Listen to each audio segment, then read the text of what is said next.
Black teens keep vanishing in this quiet suburban town, and one young man discovers why. But when he exposes the truth, the hunters become the hunted. This isn't just a story, it's a mirror. How many times has silence protected the powerful? Justice must be louder than fear. Before we begin, if you believe in justice, truth, and giving a voice to those who are silenced, hit that subscribe button right now.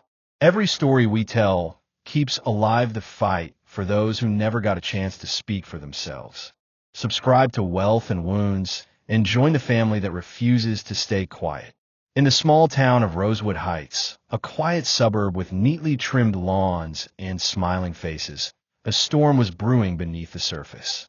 The kind of storm nobody wanted to acknowledge, but one that had already begun swallowing young lives. 18-year-old Darius Holloway was the last person anyone expected to be at the center of it all. Tall, lean, and soft-spoken, he carried himself with the cautious politeness his mother drilled into him. "Keep your head down, Darius. Don't give them a reason." Those words echoed in his mind every time he saw flashing blue lights. But in Rosewood Heights, keeping your head down wasn't always enough. Because for months now, black teens had been disappearing. And the chilling whispers on the street all pointed in one direction: local police officers. It was a warm Friday evening when Darius and his best friend, Terrence, walked home from basketball practice. Their laughter echoed down Maple Avenue until headlights cut through the dark. A squad car slowed beside them. The window rolled down. Officer Rick Donovan, known for his short temper and iron fist, leaned out. "Were you boys headed this late?" His tone wasn't curiosity, it was accusation. "Home, sir," Darius replied, his voice steady. But Donovan smirked. "Funny, a lot of boys say that. Some of them never make it." Terrence stiffened. Darius grabbed his friend's arm, silently urging him to stay calm. Donovan's partner, Officer Miller, chuckled from the passenger seat. "They all think they're safe, until they're not." The squad car crept away. The boys exhaled in shaky relief, but their hearts hammered. Over the next weeks, Terrence disappeared. One day he was joking about the NBA, the next his mother was screaming his name through the streets. The police claimed he was a runaway, but Darius knew better. He remembered Donovan's words, and he couldn't ignore the fact that Terrence wasn't the first. 4 black teens in 6 months, all brushed off as runaways. None ever found. Darius felt the walls closing in, but fear alone wasn't going to save him. 2 weeks later, Darius stayed late at the library, studying for his scholarship exams. As he walked home, the silence was deafening. Then came the low hum of an engine. Another squad car. Donovan again. Miller at his side. They pulled up fast this time, blocking his path. "Out late again, Holloway." Donovan sneered. I was just at the library," Darius stammered. Miller opened his door, stepping out. "Get in the car. We'll give you a ride." Everything in Darius screamed not to. But what choice did he have? Running would be a death sentence.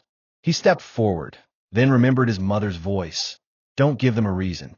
But what if the reason didn't matter? Inside the car, the air was suffocating. The officers exchanged glances and smirks. The road blurred as they drove toward the woods at the edge of town. Darius's pulse thundered. He knew this wasn't a ride home. Finally, Donovan stopped near an abandoned construction site. "Out!" he barked. Darius's hands trembled as he stepped out. The gravel crunched beneath his sneakers. Miller leaned close, his breath hot against Darius's ear. "Funny thing about boys like you. Nobody misses them long enough to care." But that was their mistake, because Darius had done something none of the others had. He had slipped his phone in a record. As Donovan shoved him against the hood, Darius's phone captured every word, every threat, every flash of malice. Donovan hissed, "One wrong move, and you'll vanish like the rest." But headlights suddenly pierced the night. Another car. Not police. Not an ally. But still witnesses. The officers froze. Darius seized the moment. He bolted into the woods, sprinting until branches tore at his arms and his lungs burned. Behind him, Donovan's curses filled the night. He didn't stop until he collapsed in his own driveway. His mother's scream shattered the quiet as she rushed outside. And in his shaking hand was his phone. Proof. The next day, Darius took the recording to Ms. Rivera, a local journalist known for exposing corruption. At first, she didn't believe him until she pressed play. The threats, the names, the cruelty. Her face paled. Within days, the story broke. Local news exploded. Teen claims police behind string of disappearances. Community outrage followed.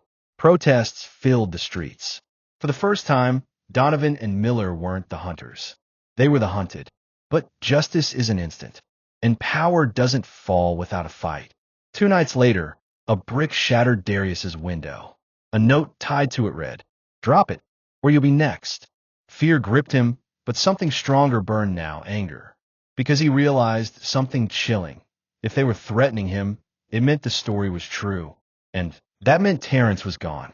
At the next town hall, Darius stood up before the mayor, before officers, before neighbors who once whispered behind his back. His voice cracked at first, but then it grew steady. "You tell us to stay quiet.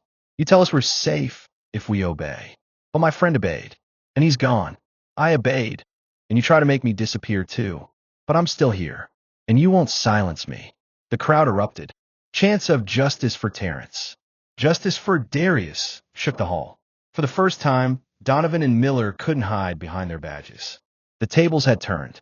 The story of Darius Holloway spread beyond Rosewood Heights. It became a symbol of resilience, of standing up even when the odds are stacked against you. And the lesson was clear. Silence protects the powerful. But truth protects us all. But just when Darius thought the nightmare was ending, his mother found something in their mailbox. A photograph of Darius, taken that very morning, with a note scrawled on the back. "This isn't over. If this story has you on edge right now, hit subscribe. We bring you new stories every single day. Stories that shake the system and give a voice to the voiceless. Subscribe today so you don't miss what happens next." Darius sat at the kitchen table, the photo clutched in his trembling hands. His mother paced the floor, her fear rising with every second. "Baby, they're watching you," she whispered.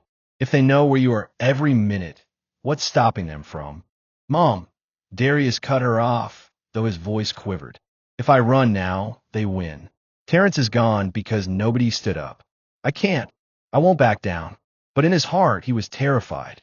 Word of the threats spread quickly. Some neighbors rallied around Darius, calling him a hero. Others muttered that he should have stayed quiet. At school, students whispered in the halls. Some avoided him altogether, afraid of being caught in the crossfire. And then came the flyer, printed in bold black letters, taped to the school's bulletin board. "Darius Holloway is a liar. Protect our officers. Protect our town." No signature, but everyone knew who had the power to spread that kind of propaganda. The police department. Reporter Ms. Rivera, who first broke Darius's story, doubled down. "These officers have been untouchable for years," she told him over coffee at a quiet diner. "But your recording? It cracked the armor. The problem is, now they're desperate, and desperate men are dangerous." She slid a small envelope across the table. Inside were more photos, similar cases from other towns. Young black teens, gone without a trace. The pattern was undeniable. This isn't just about Rosewood Heights, Darius. It's bigger, much bigger. That night, Darius couldn't sleep. He kept staring at the photograph in the mailbox. Something fell off. The angle, the background. It wasn't just someone following him. It was taken from inside a car. And parked across the street from his house was a familiar, unmarked black sedan, one he had seen tailing him before. At 2 a.m., headlights flicked on. The black sedan crept forward. Darius ducked from his window just as a knock rattled the front door. His mother froze, fear etched on her face. "Police! Open up!" a voice demanded. But it wasn't the friendly tone of a welfare check. It was sharp, threatening. Darius held his mother back. "Don't," he whispered. After minutes that felt like hours, the knock stopped. The car pulled away. But the message was clear. They could come anytime. Days later, Darius got a message from an anonymous number. "Meet me behind the old church. Midnight. Come alone." It sounded like a trap, but something urged him to go. When he arrived, a shadow stepped from the darkness. Officer Miller, the same man who had once threatened him. "Donovan's lost it," Miller muttered, glancing around nervously. He won't stop. He's covering tracks, tying up loose ends. You need to leave town, kid. Why are you telling me this? Darius spat. Because I didn't sign up for this. I just followed orders too long. And now, kids are dead because of it. For the first time, Miller's voice cracked. But before Darius could ask more, screeching tires cut through the night. Another car, headlights blinding.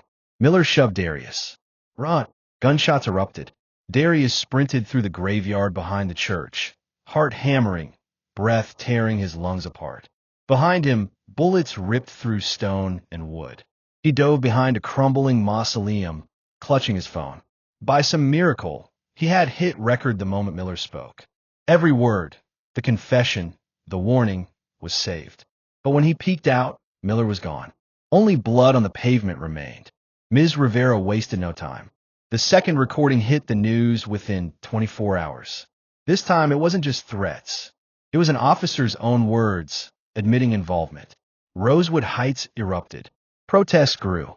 National news descended. And for the first time, Officer Donovan's name was dragged into the open.